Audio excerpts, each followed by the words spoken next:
Is it justifiable that a human life ends by the decree of another? Today we delve into the realm of the death penalty. This controversial topic stirs up a multitude of emotions, from fear and anger to sympathy and sadness. Is it an act of justice or a violation of human rights?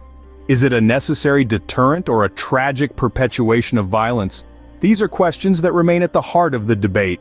Our journey begins in one of the world's most secretive states, North Korea.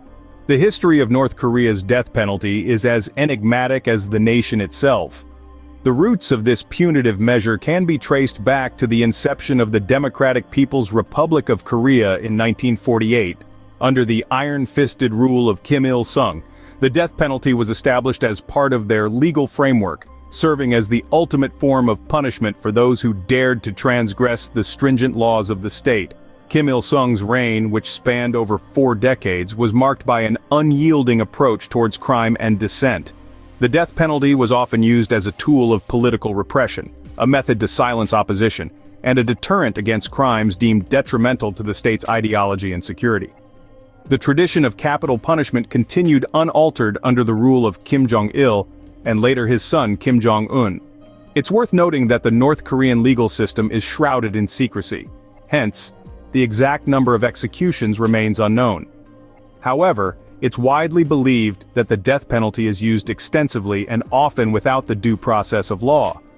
In North Korea, the death penalty is not restricted to crimes of violence or treason. It extends to a wide range of offenses, some of which might seem trivial to many outside the hermit nation. Economic crimes, such as embezzlement and corruption, as well as non-violent offenses like smuggling foreign movies or even attempting to defect, can also result in capital punishment. Throughout the years, the North Korean regime has been accused of using public executions as a means to instill fear and maintain control over its citizens. These executions are often carried out without a fair trial, making the death penalty a tool of state terror rather than a means of justice. Despite the secrecy, snippets of information have managed to escape the nation's confines. These fragments paint a chilling picture of a system where the death penalty is used not only as a form of punishment, but also as a tool of political control and suppression. In North Korea, the death penalty is not just a sentence, it's a statement. A stark reminder that the laws here are distinctly different from those in other parts of the globe. A death sentence in North Korea can be the consequence of a wide range of crimes, some of which may seem relatively mundane to outsiders. For instance, crimes such as treason, espionage, and terrorism are punishable by death, much as they are in many countries. Yet, North Korea extends this severe punishment to other acts that might be considered less severe elsewhere.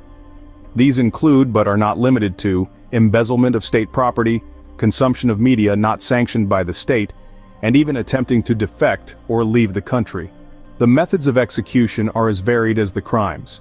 Firing squads are commonly used, but there have been reports of other, more brutal methods, such as public executions by anti-aircraft guns. The public nature of these executions is another stark contrast to practices in most other countries.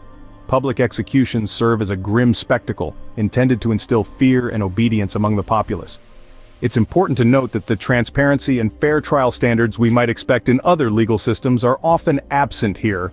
Accused individuals may face swift and severe punishment without the opportunity for proper defense or appeal. This lack of due process further amplifies the severity and finality of the death penalty in North Korea. These practices, understandably, provoke strong reactions and raise serious questions.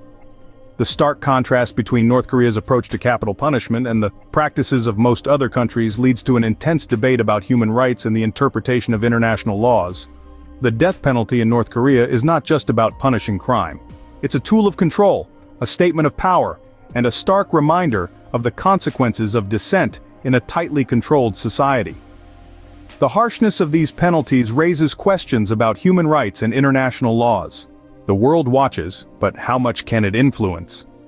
As the death penalty continues to be a contentious issue in North Korea, the international community has not remained silent. Human rights organizations around the globe have continually expressed their disapproval of North Korea's use of capital punishment. Amnesty International, Human Rights Watch, and various other organizations have called for a halt to these practices, urging the North Korean government to uphold the basic human right to life. The United Nations, too, has not been a silent observer. The UN has repeatedly condemned North Korea's use of the death penalty, stating that it often violates international standards. They've expressed concerns about the lack of fair trial guarantees and the use of capital punishment for non-violent crimes. These international entities have not just voiced their concerns, but have tried to put pressure on North Korea. They've called for sanctions, diplomatic negotiations, and even referred the situation to the International Criminal Court.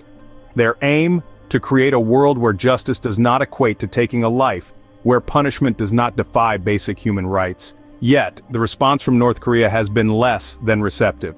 The government has often defended its stance by stating that its laws and practices are sovereign matters, not subject to international interference.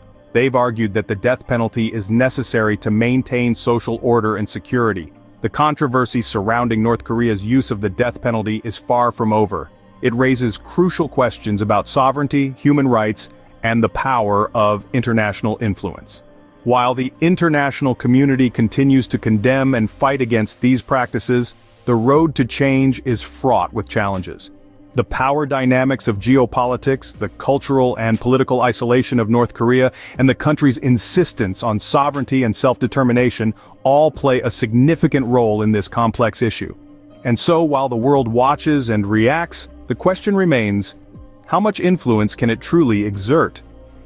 Yet, the isolation of North Korea has made it difficult for the international community to effect change. As the debate continues, the hope for a more humane justice system within North Korea remains a distant yet persistent dream. Change is the only constant, but will it touch the shores of North Korea? As we venture into the future of the death penalty in North Korea, we're met with a cloud of uncertainty. The nation's deeply entrenched system and its insular nature make it challenging to predict what lies ahead. In one possible future, international pressure could lead to significant changes. The global community has been vocal in its criticism of North Korea's use of capital punishment. Human rights organizations and foreign governments alike have called for the abolition of the death penalty, citing its inhumane and cruel nature. If North Korea seeks to improve its international standing and foster better relationships, it might have to reconsider its stance on capital punishment. Yet it's important to remember that North Korea has historically resisted such external pressures, maintaining its sovereignty and autonomy at all costs. So while the international community's influence should not be underestimated, it's also not a guaranteed catalyst for change. Another potential scenario could arise from internal reform. As the world evolves, so too does the perception of justice and human rights. It's possible that future leaders or even the current regime could initiate a shift in policy, a change in leadership, a societal shift, or a desire to align more closely with global norms could spark a reassessment of the death penalty. However, these scenarios are speculative at best. North Korea's future actions will be shaped by a complex interplay of factors, including its political climate, internal dynamics, and international relations. It's a delicate balance that could tip in any direction. So, as we look ahead, we're left with more questions than answers. Will international pressure or internal reform lead to the end of the death penalty in North Korea? Or will the nation hold steadfast in its current practices? It's a question of human rights, political will, and the evolution of societal norms. Only time will tell if the death penalty will remain an integral part of North Korea's legal system. As we wrap up our discussion, the question remains, is there a right answer to the death penalty debate?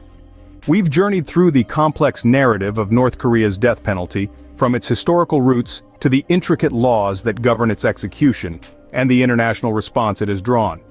Looking back, we see a tapestry woven with threads of justice, morality, and human rights. We've explored the often harsh and unforgiving nature of North Korean laws, and the chilling method of their execution. We've delved into the international controversy it stirs, which often creates a rift between various nations and organizations, each with their own perspectives and responses. We've also glimpsed into the uncertain future of the death penalty in North Korea. Will it change? Can it change? The answers are as complex as the issue itself, and they are further muddled by the opacity of North Korean governance and the sensitivity of international diplomacy. The death penalty debate is a labyrinth of ethical, legal, and political considerations. It's not a topic that lends itself to simple resolutions or definitive answers. It's a reflection of our struggle as a global community to balance justice, punishment, and the sanctity of human life. Whether you support or oppose the death penalty, one thing is clear: it's a topic that demands our attention and understanding.